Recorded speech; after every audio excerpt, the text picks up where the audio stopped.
Guys, हाल ही के हफ्तों में थॉर लव एंड थंडर की बहुत चर्चा हुई, जहां डायरेक्टर टाइका वाइटिटी ने हमारे साथ इस मूवी से रिलेटेड कई सारी डिटेल शेयर करे। और इन डिटेल्स और हमारी कुछ खुद की पता करी बातों के साथ आज हम इस वीडियो में बात करेंगे थॉर लव एंड थंडर से रिलेटेड सारे सवालों के बारे में कि आने वाली मूवी में थॉर मोटा थॉर यानी कि ब्रो थॉर ही रहेगा या नहीं, जेन फॉस्टर के हाथ में म्योनिर आएगा कैसे, मूवी में लोकी है कि नहीं, एसगार्ड दोबारा हमें कैसे दिखेगा और ये मूवी रैग्नारॉक जैसी फनी होगी या उससे भी ज्यादा धमाकेदार। तो गाइस, मैं हूं अमन सिन्हा और आज हम बात करने जा रहे हैं थॉर लव एंड थंडर के बारे में। तो स्पॉयलर्स का ध्यान रखते हुए चलिए शुरू करते हैं। तो एवेंजर्स एज ऑफ अल्ट्रॉन के बाद जो थॉर का अवतार हमें देखने को मिला, उसके बाद हर सुपर हीरो फैन का थॉर फेवरेट बन चुका है और इसका सारा श्रेय जाता है थॉर रैग्नारॉक के डायरेक्टर टाइका वाइटिटी को, जिन्होंने थॉर के कैरेक्टर को एक नया रंग दिया। प्लस इन्फिनिटी वॉर में थॉर और गार्डियंस की केमिस्ट्री, थॉर का स्टॉर्म ब्रेकर के साथ सामने आना और इन सबसे बढ़कर थॉर का ब्रो थॉर वर्जन।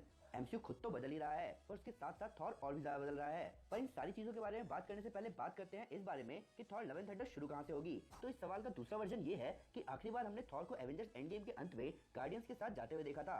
अब ये चीज हम फैंस के लिए बहुत एक्साइटिंग थी, क्योंकि हम पहले ही देख चुके थे कि गार्डियंस और थॉर के बीच की केमिस्ट्री कितनी जबरदस्त है और इसीलिए guardians of the Galaxy volume 3 phase 4 की शुरुआती मूवीज में से एक होने वाली थी। हालांकि डिज्नी की इस मूवी के डायरेक्टर जेम्स गन के साथ हुई झड़प के बाद इस मूवी को फेज 5 तक पोस्टपोन कर दिया गया, जिससे पहले मार्वल स्टूडियोज ने अनाउंस किया कि थॉर लव एंड थंडर आने वाली है। तो सवाल यहाँ ये उठता है कि अब थॉर हमें guardians of the Galaxy volume 3 में दिखेगा कि नहीं। तो इसका जवाब देने से पहले डायरेक्टर टाइका वाइटिटी ने फैंस को बताया कि थॉर लव एंड थंडर में गार्डियंस का कैमियो हमें देखने को मिलेगा, जो कि शायद थॉर के गार्डियंस के साथ जाने वाली बात को क्लियर करे। अब बात रही थॉर के guardians of the Galaxy volume 3 में दिखने की, तो रिसेंटली जब ये सेम बात स्टार लॉर्ड का रोल प्ले कर रहे एक्टर क्रिस प्रैट से पूछी गई, तो उन्होंने कहा कि अभी स्क्रिप्ट सामने नहीं आई है, जिसका मतलब ऐसा हो सकता है कि Thor guardians of the Galaxy volume 3 में दिखे।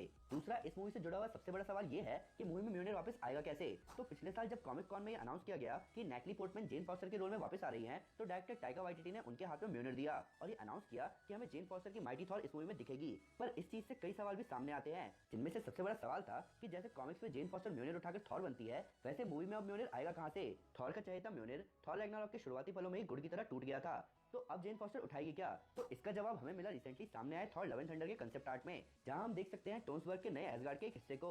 यहाँ आप नोटिस कर सकते हैं कि कैसे एसगार्डियन शिप को लाइन से लगाया गया है ताकि एसगार्डियन वॉरियर कहीं भी निकल सके, क्योंकि ऑब्वियसली अब उनके पास हेमडाल तो है नहीं। प्लस अगर आप इस कॉन्सेप्ट आर्ट में यहाँ नोटिस करें तो यहाँ लिखा है म्योनिर, तो या तो ये जगह म्योनिर की यादें बनवाई गई है या फिर थॉर नए एसगार्ड पर वापस आकर दोबारा म्योनिर बनवाने की कोशिश करेगा, जिसे बाद में उठाएगी जेन फॉस्टर।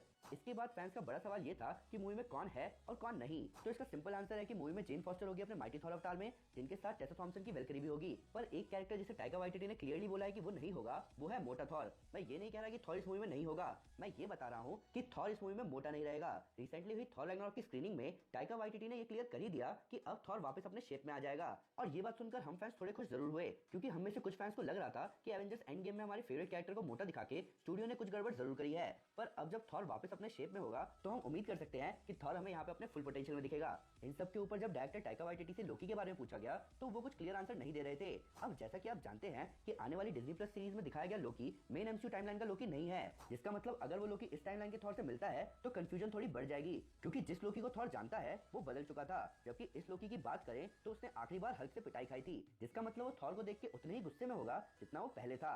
इन सब के अलावा मूवी के विलन का रोल प्ले कर रहे हैं क्रिश्चियन बेल, जिन्हें कहा जा रहा है कि या तो वो डैरी वैगर बनेंगे या फिर वो हमें मैन गॉग के रोल में भी दिख सकते हैं, पर अभी कुछ क्लियर नहीं है। हालांकि टाइका वाइटिटी ने एक चीज बिल्कुल क्लियर करी कि इस मूवी में सिल्वर सर्फर नहीं है।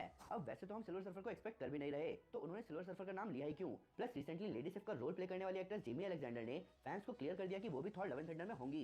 लेडी सिफ हमें थॉर द डार्क वर्ल्ड के बाद से अभी तक नहीं दिखी, तो शायद अब इस मूवी में क्लियर हो जाए कि वो अभी तक कहां थी। इन सब के साथ साथ मूवी में कॉर्ग और मीक भी होंगे, जिनमें से मीक का कॉन्सेप्ट आर्ट रिसेंटली सामने आया, जहां हम देख सकते हैं मीक को एक फीमेल बॉडी एक्सोस्केलेटन में। यहाँ एक कॉन्सेप्ट आर्ट में तो उसने स्कर्ट भी पहनी है। अब जहां तक हमें याद है, मीक के बारे में कॉर्ग थॉर रैग्नारॉक में ऐसे बता रहा था जैसे वो एक मेल कैरेक्टर हो, पर शायद अब थॉर लव एंड थंडर में मीक को आवाज भी मिले, जिसके साथ साथ हमें पता चलेगा कि वो एक फीमेल कैरेक्टर है। प्लस मूवी में मार्क रफेलो के हल्क का कैमियो भी है, तो इससे इंटरेस्टिंग क्या होगा। तो अब उन डिटेल्स की बात करते हैं जो कि और भी इंटरेस्टिंग है। तो जब टाइका वाइटिटी से पूछा गया कि थॉर लव एंड थंडर कैसी मूवी होने वाली है, तो उन्होंने कहा कि Thor love and thunder Thor Ragnarok के कंपैरिजन में बहुत ज्यादा जबरदस्त होगी। इस मूवी को देखकर आपको ऐसा लगेगा कि रैग्नारॉक बहुत सेफ मूवी थी। इन सब के ऊपर टाइका वाइटिटी ने यह भी कहा कि ये मानो ऐसा है कि हमने 10 साल के बच्चों से पूछा हो कि उन्हें मूवी में क्या क्या चाहिए और हमने उनकी सारी बातों के लिए हाँ बोल दिया है।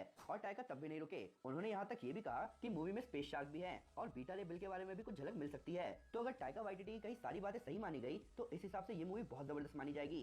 पर इससे पहले मैं ये वीडियो खत्म करूं, मैं ये भी बताना चाहता हूं कि टाइका वाइटिटी ने फैंस के साथ थॉर लव एंड थंडर की स्क्रिप्ट का एक हिस्सा भी शेयर किया, जिसमें टोनी स्टार्क के वापस आने की